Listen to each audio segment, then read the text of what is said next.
So we look at profiles around, we want to texture our soil and figure out what it is. There's a lot of hazard ratings that we have like within the book and everything. So like on a finer, like on a fine texture, like a heavy clay soil, like I've got a site that we've got the harvest planned and everything, but it's a site that's like 30-something% clay. And if there's any moisture there at all, your rotting hazard's super high, and then your compaction hazard's really high too. And basically like, it's one that even in the driest summer, if we had a big 20 mil rainstorm, we'd have to shut down for 2 weeks to let that, because it's an old farm field, perfectly flat, it doesn't drain fast, and it's super heavy clay soil.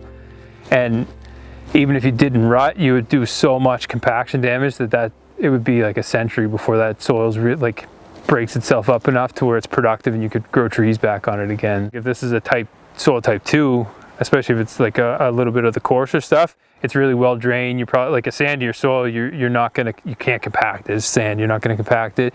Your rotting hazard's not super high with those or anything either. So if you look at the profile here, the dark stuff is just forest floor for the most part there. And then on a lot of sites, what we're looking for is things like an H horizon, so it's like humus. So basically like all the leaf litter, everything else is coming down.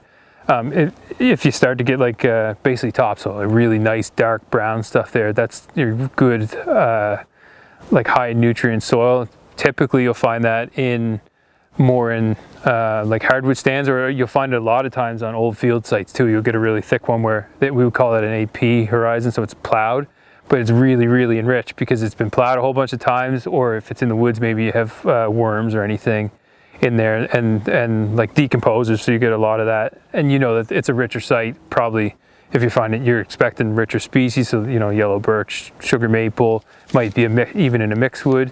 Typically in softwood stands, like you wouldn't expect to find a really rich horizon like that in a hemlock stand or a pine stand or anything, just because softwoods are a little bit more acidic. And yeah, you don't get quite that soil richness there. But so you'll see that. So sometimes you'll see a little bit of it. There's like certain measurements to actually say that there's enough of it there to say it's a richer site.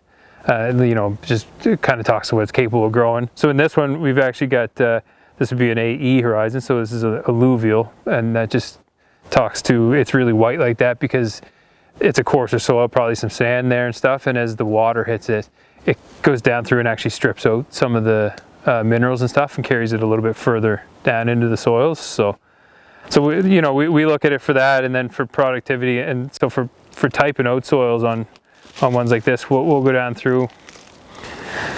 Some people like to see, you want to get them wet enough that you can kind of see that little bit of a shine on them. They're wet and workable, but when you turn it over, you don't have a bunch of water dropping off, then it's too wet. And if the soil falls off, it's not quite wet enough.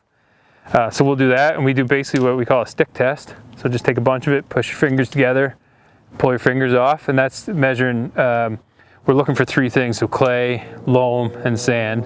So clay is like your finest particle size, loam is a little bit bigger, and then sand. Sand is for the way that we do it, we say sand is the only thing you can feel. So you might have some stone, or like you'll get a little bit of like forest floor material and stuff in there, but if you can rub your fingers together and feel anything, it's sand every time. And then the other thing we do, so for the loam is small and you can't feel it, but loam isn't sticky, it's kind of oily feeling. So when we do our stick test, we're trying to measure how much clay is actually there. So for this one, this is probably type 2, it's like a higher clay content type 2, so that's something you kind of keep in mind. So there's break points that we look for, so over 20% clay, we would say it's a fine textured soil.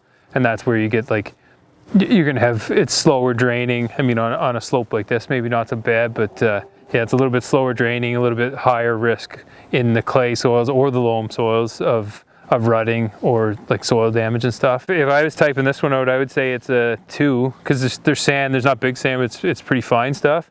But it's one that you would call this a 2, but I'm gonna say like, it's probably over 15% clay there. So it's not quite enough to hit that break point, but you're getting close.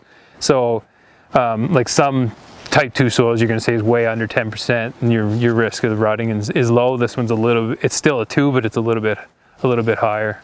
But because it's a 2, you know, it's a little bit better drained soil, and you're a lot less worried if you have a rain day or something like that around. It's not going to retain water as much as a type you know, 5 or 6 soil, which is our clay one. Type 2 soil is the most common in the province, so it's like a middle of the road in fertility. It's a little bit sandier soil, fairly well drained, so like the hazards are a little bit low on that. And then we actually have a type 1 soil. Type 1 is like basically sand.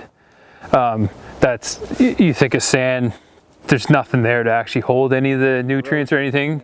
Yeah, so you really have that's like an open, like a jack pine, open woodlands, or like some black spruce. Black spruce would grow on the wettest, but also on the driest, porous soils.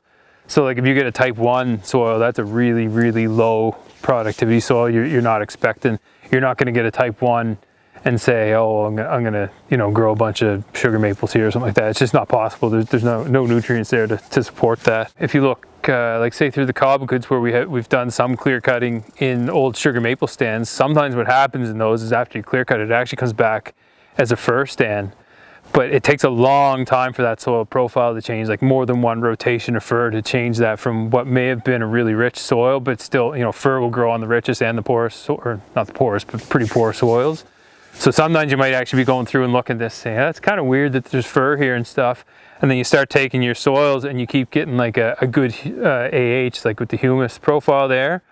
And then you start to say, okay, well, this is a type 8 or a type 12 soil, which is way on the richer end of things. And you can kind of look and say, well, this is too rich of a soil to say that it should be, you know, the fir or anything else. And then that's when you can start to look at maybe some of the surrounding stands, you know.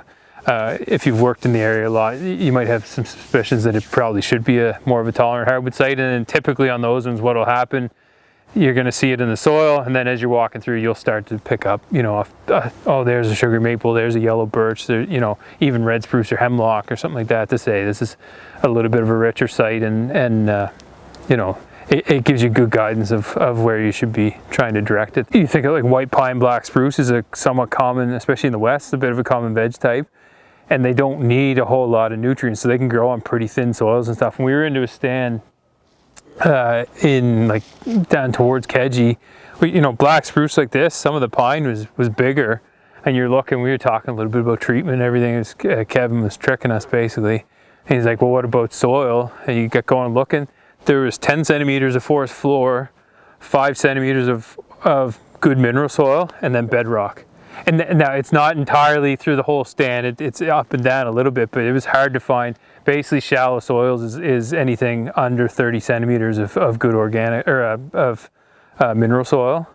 And this is like, we tried to dig a big soil pit and basically had nothing, but you can see where all the fine roots from all the trees go right down in every little fissure and stuff like that. And so you can grow some big trees there, but like we talk about soil sustainability and stuff, it's just such a thin layer of soil, and there's just not that much nutrients that if you went through and cut that all off, it's going to be hard to support like the next stand that's going to grow there. But then what do you do as a private landowner if that's what you have throughout a lot of your area? But I mean, if that's where also having some small contractors would be nice to say that, sure, you don't want to do a whole treatment in there, but if you want to go in every few years and pick out a few nice pine logs or something like that and throw them on the sawmill, you're going to have such a small effect that way. And especially if you know you got thin soils, you might start saying, okay, well, like say it was thin soils and this is a big pine tree, you might look and say, oh, I'm going to take the first 2 16-foot logs and then leave everything else for biomass to go back into the soils and leave it all on site.